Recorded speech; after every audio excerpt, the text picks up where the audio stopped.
Dr. S. Tamarai Selvi is working as a professor in the Department of Computer Technology, MIT campus of Anna University, Chennai. She has over 30 years of teaching experience. Grid computing, cloud computing, and e-learning are her areas of interest. She has successfully completed 12 research projects funded by Government of India and Tamil Nadu state government. She has established Center for Advanced Computing Research and Education and acquired 1 patent and has filed for 3 more patents in her research area.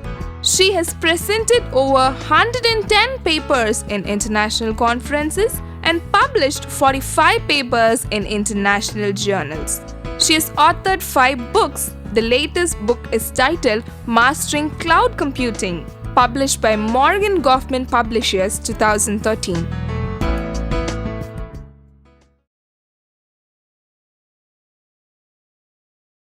Welcome to UGC lecture series on computer science. We are discussing about the topic cloud computing, and in this episode we are going to discuss about network virtualization. Already in the last episode we have discussed about the fundamentals of SDN. SDN stands for software defined network. The main concept is we are separating the control plane and data plane, and by that way we are able to simply maintain the simple functionalities such as forwarding the packets at the lowest level, and other control operations are maintained at the top level. Now, coming to the SDN based abstractions in the control plane, now you see the diagram. At the lowest level you are having only packet forwarding, just the equipments can have the minimum facility to forward the packets, and you are having the network operating system. The separation of data and control plane is now obtained here. The control plane is having the different abstractions. See, it can be possible to route it in an efficient way. You can see the traffic, that is in which path it is possible to transmit it successfully.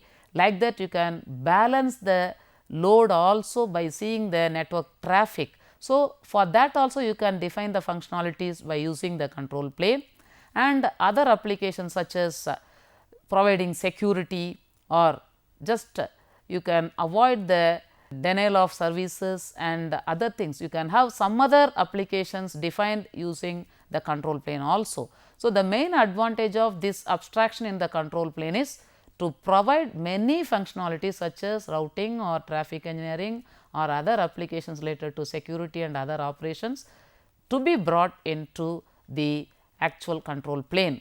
So, if you see this diagram, we are having the data and control planes separated, and here the network operating system is the actual controller performing the various controlling operation. So, now you are able to get different network virtualization also. Since the control plane is taken up, it is possible to create multiple logical networks, and that is what is given here. Now, you should know the concept of open flow also. What is open flow? Actually, open flow is an open standard to deploy innovative protocols in the production network. You can refer to openflow.org to see more details. The motivation for open flow is also given here. Actually, network changes are sluggish. The need for programmable networks is also required, and the main objective is the open flow uses a centralized controller to determine the traffic forwarding, and the principle is separating control plane from data plane. And open flow can be considered as an x86 instruction set for the network, and you are separating control plane and data plane. The data path of an open flow switch consists of flow table and an action associated with each flow entry. The control path consists of controller which programs the flow entry in the flow table. So, it is very important to understand these things. Data path, here the flow table and action associated with each flow entry. Control path is having the flow entry in the flow table. It programs the flow entry, how to. do the forwarding, what is the routing, all those things are taken care of it. Actually, OpenFlow is based on the Ethernet switch with an internal flow table and a standardized interface to add and remove more flow entry also. So, OpenFlow basics, if you consider, you are having the Ethernet switch and OpenFlow protocol is available, you are having the network OS and you are having the logical networks being created and you are having the control program A, control program B. That means different control programs are available. Now, when you have this type of thing, you are having the data path, that is the actual hardware, you are having the control path and OpenFlow also. Now, if you take the different operations, the packet forwarding is taking place like this. The network OS is having the flow table being created and it is available here. So, you are able to program it. See, if header is P, send to port number 4. If header is Q, overwrite header with R, add header S and send to port 5, 6. Like that, you can have various options. If header is question mark, send to me. So, the flow table is dynamically created based on the logic you are writing or based on the rules you are framing. That flexibility is given here. So, the OpenFlow is meant for just creating the flow table and making the flow entries dynamically. By using the flow entries or flow table only, packets are forwarded. So, for forwarding the packets by following the flow table is very simple task. The total managerial task or the controlling task is brought to the top level. The various components of OpenFlow network, when you consider, you are having a controller, right, the controller is available, then OpenFlow protocol messages are sent, control channel is there, then you are having the processing, that is, it is having the pipeline processing, packet matching, instructions and action set. These are the various processing you are doing it. And when you consider the OpenFlow switch, it is having a secure channel as well as flow table. So, the major components of OpenFlow networks are controller and OpenFlow switch. So, the controller is installed in that particular computer. Then you are having the OpenFlow switch, which is having the secure channel as well as flow table, and it is possible to interact with the multiple nodes which are available in the distributed environment. Now, what is the secure channel? It is the interface that connects each OpenFlow switch to the controller, and a controller configures and manages the switch via this interface. The actual application or the functionalities are receiving the events from the switch, send packets out of the switch. So, these are the two functions it is doing, and the secure channel establishes and terminates the connection between OpenFlow switch and the controller using the procedures. So, you can have the connection setup or connection interrupts to establish the link or disconnect the link. So, you are having the secure channel for establishing and terminating the connection, and the controller is going to configure and manages the switch for receiving the based on the events received, and also based on that it is sending out the packets. So, the flow table is created. The flow table in the switches, routers and chipsets are given like this. See, for the flow 1, these are the rules. So, you have to have the exact wildcard and other things, what are the actions to be taken, what is the statistics, all those things are entered into the flow table. So, the flow 1, 2, 3, 4 based on the rules, the particular action will be taken place, and also statistics will be, also the statistics is maintained. Now, the flow entry consists of match fields, action and the statistics. See, match field means it is matching against the particular packet, then only you can send it to the particular node. So, match field, action and statistics, these three are there. So, you are having the layer 2, then layer 3, layer 4 also, then you are having the packets as well as rate counts in that statistics. You are having the forwarding packet to particular port, encapsulate and forward to the controller, drop the packet, send to normal processing pipeline. Like that, you are having the various entries made in the flow table, and also based on that the actions will also be taking place. So, the SDN controller with OpenFlow network devices will be having the SDN controller software available.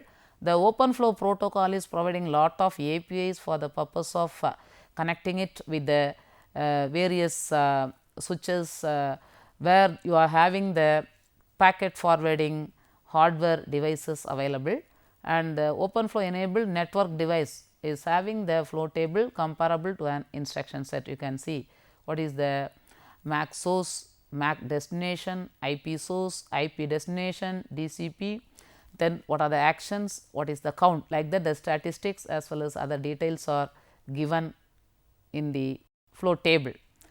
If you want to compare the classical switch as well as the open flow switch, in the classic switch or router, the data path and control path both occur on the same device, and data path is meant for packet forwarding, control path is meant for routing decisions. In case of OpenFlow enabled switch or router, the data path and control path both are separated. Data path portion still resides on the switch, and high level routing decisions reside in the controller. The OpenFlow switch and the controller communicate via OpenFlow protocol. So, the OpenFlow protocol has been developed to communicate between the OpenFlow switch and the controller. So, software based virtual switch. How to create software based virtual switch? See, you are having the internet which is connecting the various network components, you are having the switch. So, physical network interface card you are having, this is the host.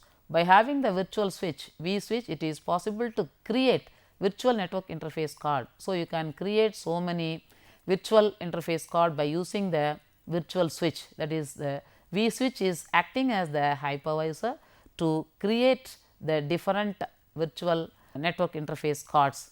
So, you are having the host, above the host you are having the supervisor to create the virtual machine. Actually, if you consider this virtual switch, using the hypervisor you are creating virtual machine 1, 2, 3, 4 etc. Using the virtual switch, it is possible to create the virtual network interface card for each virtual machines. So, normally we are using the hypervisors and the virtual switch together to create the distributed virtual machines also.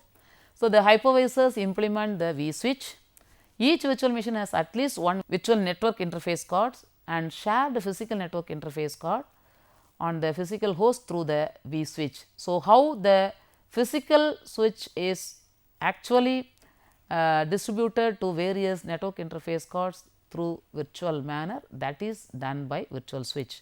The administrators do not have effective solution to separate packets from different VM users.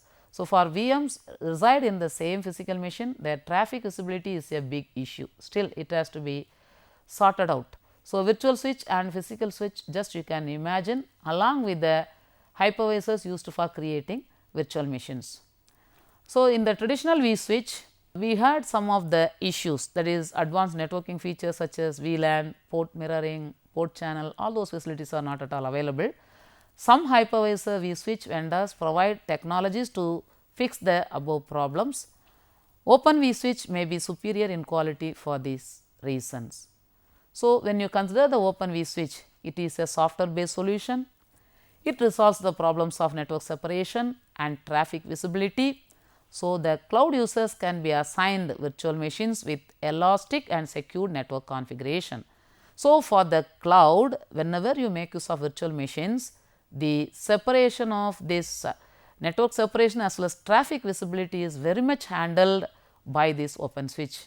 And you are having the flexible controller in the user space, you are having the fast data path in the kernel also. So, in the server you are having open vSwitch data path as well as open vSwitch controller.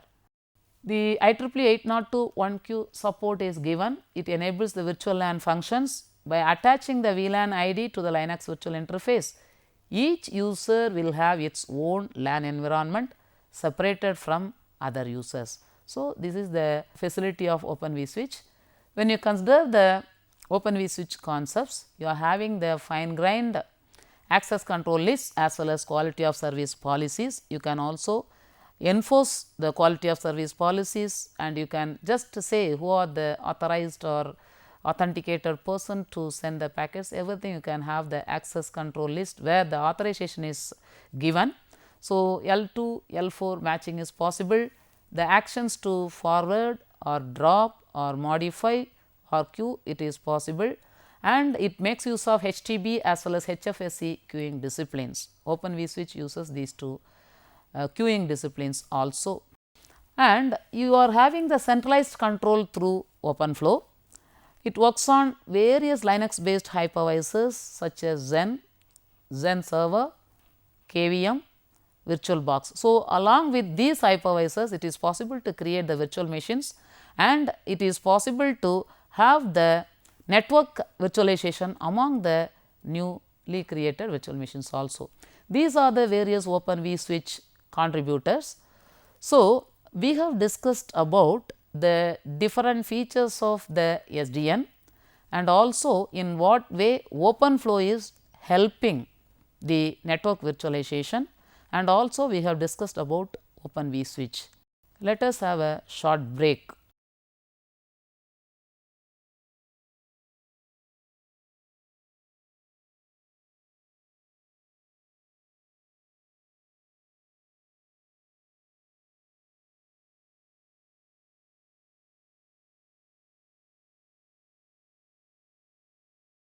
Welcome back to this UGC lecture series.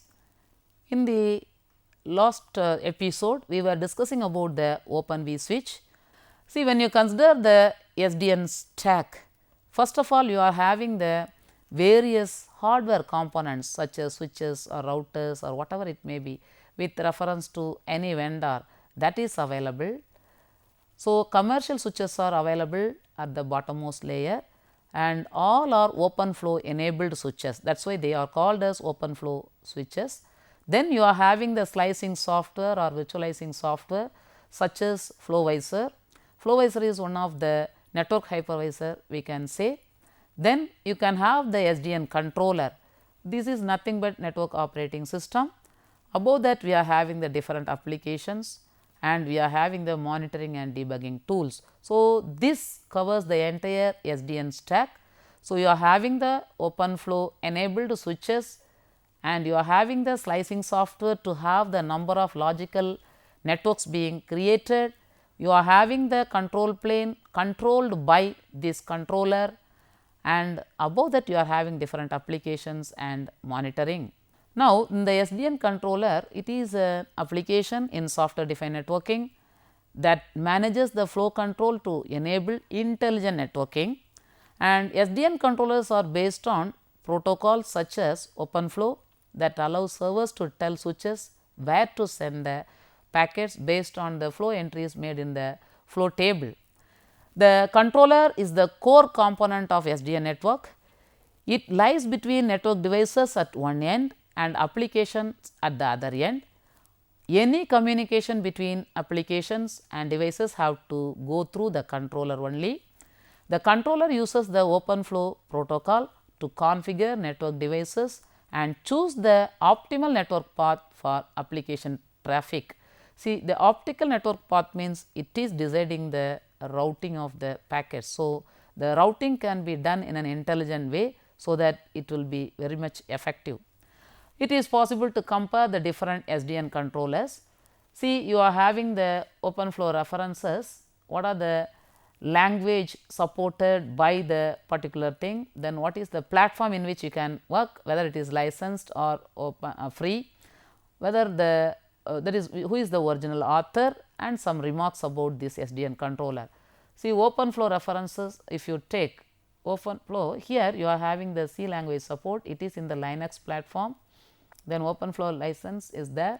Stanford has Stanford only created this one. Then it is not designed for extensibility. Knox, it is supporting Python and C++, Linux based platform, GPL license is there. Here also Nisira is the original author, it is actively developed. Then you are having the Beacon, it is supporting Java language, it can be used in Windows, Mac OS, then Linux, Android.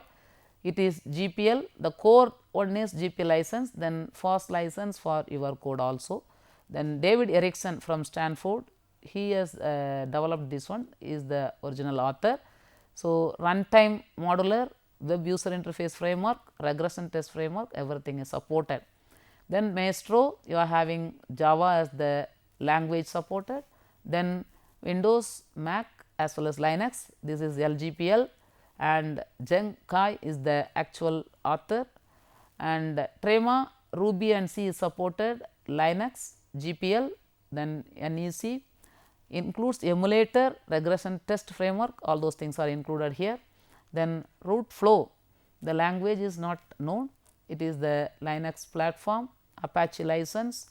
Then you are having the author from Brazil, then virtual IP routing as a service. Here they are considering this virtual IP routing as a service, it is supporting. So, these are some of the SDN controllers which are available. So, when you consider the centralized and decentralized or distributed controller, when you have the centralized controller, a single controller is managing all the switches or other network components, whereas distributed control means you are having controller in each place and each one will be controlling its own network components. Next one is FlowVisor. See, FlowVisor is an example of network hypervisor. It was developed in Stanford University. It is a software proxy between the forwarding and control planes of the network devices. See, here you are having the open flow switches connected in a distributed manner. Now, you are having the open flow, FlowVisor and policy controller available. You can create your own controller and it is possible to have the open flow protocol used for contacting this hypervisor. Anyone can create the control and you can connect it to this one. So, the topology discovery is per slice. So, you can create many switches, logical switches, and it is possible to interact with that FlowVisor by using open flow protocol based APIs. So, you are having the controller and the FlowVisor is the actual network hypervisor. How to interact with this? The switches are connected by open flow protocols, those APIs are useful for interacting with FlowVisor. Similarly, the users, the controllers will also manage the various controlling operations such as routing and traffic controlling or security based issues. Everything is controlled by using the open flow protocol based APIs. So, we have made it as a common API so that any vendor can interact with the hypervisor and any controller can also interact with the hypervisor. So, this is the FlowVisor based virtualization, and the separation not only by VLANs, but also L1 to L4 pattern can also be separated. So, you can do it for broadcasting or multicasting or load balancing, different operations you can perform by using this one. The controller is performing, this controller is performing multicasting, this controller is performing broadcasting, this controller is performing only load balancing. So, like that the different functionalities can be distributed among different controllers. You can have the connection of the various switches through this controller like the FlowVisor. So, you can have the flow entries made through the controller so that the switches will simply forward the packets as per the suggestions created here.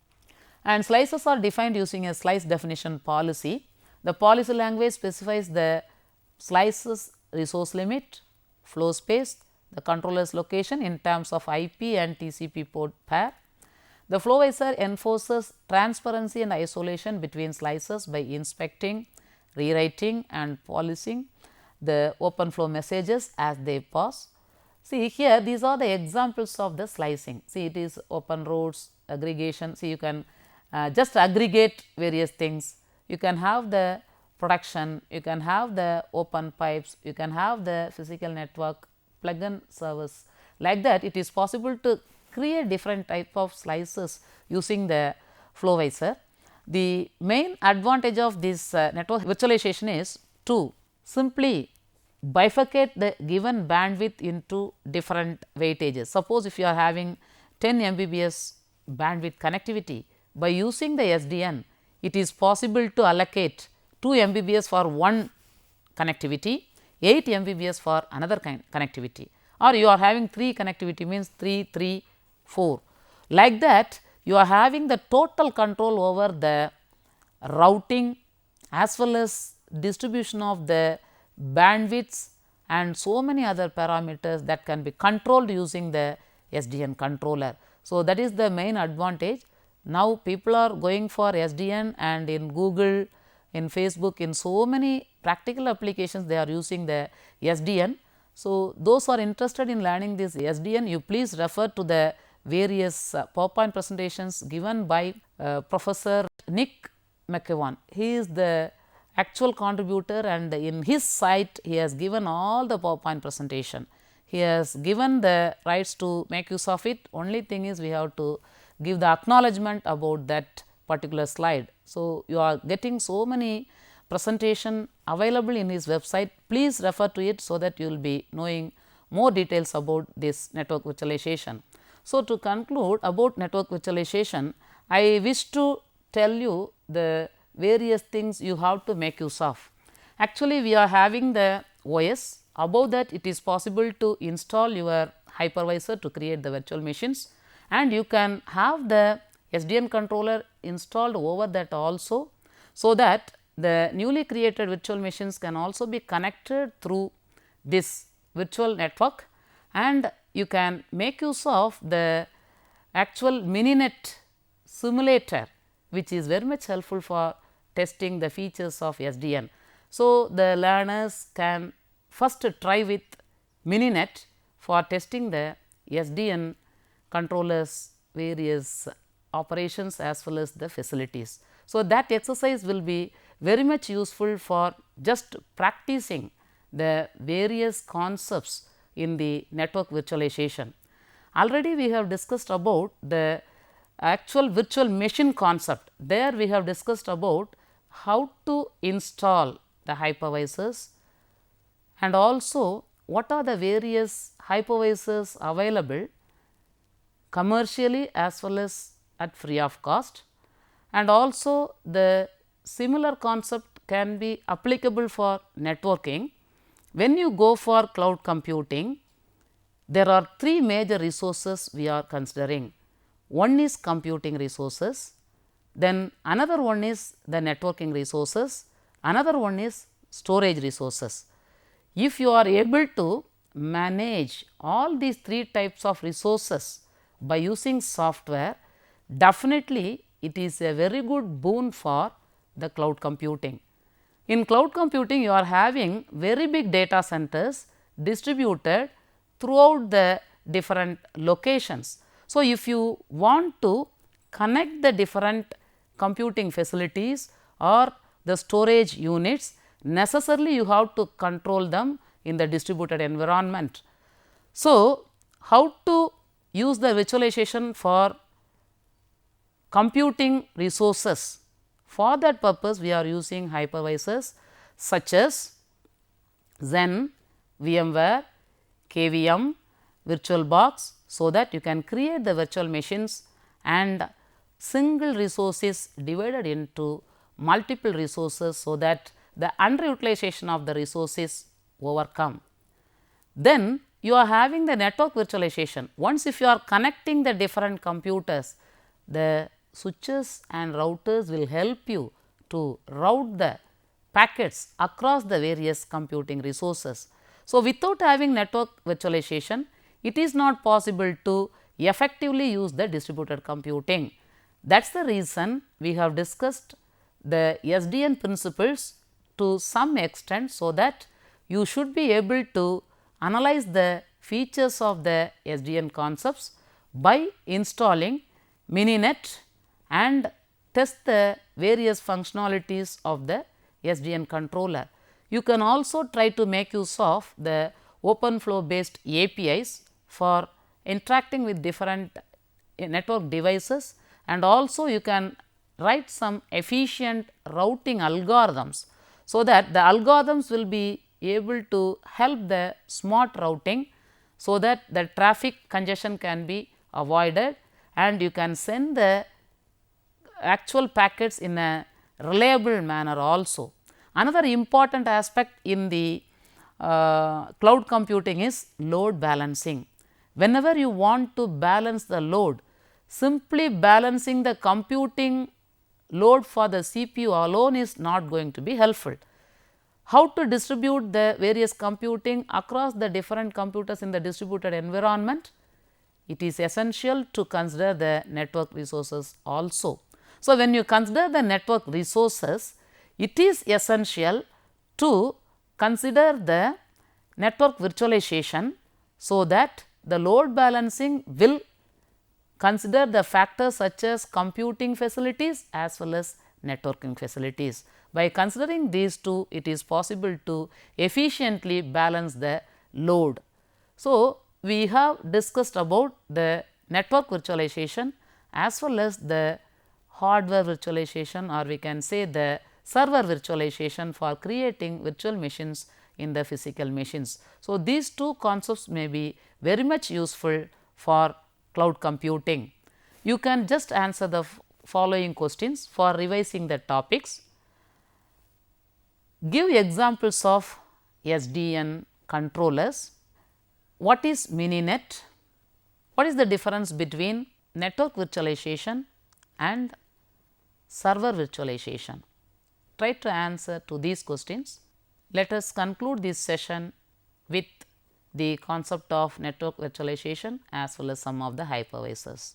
Thank you.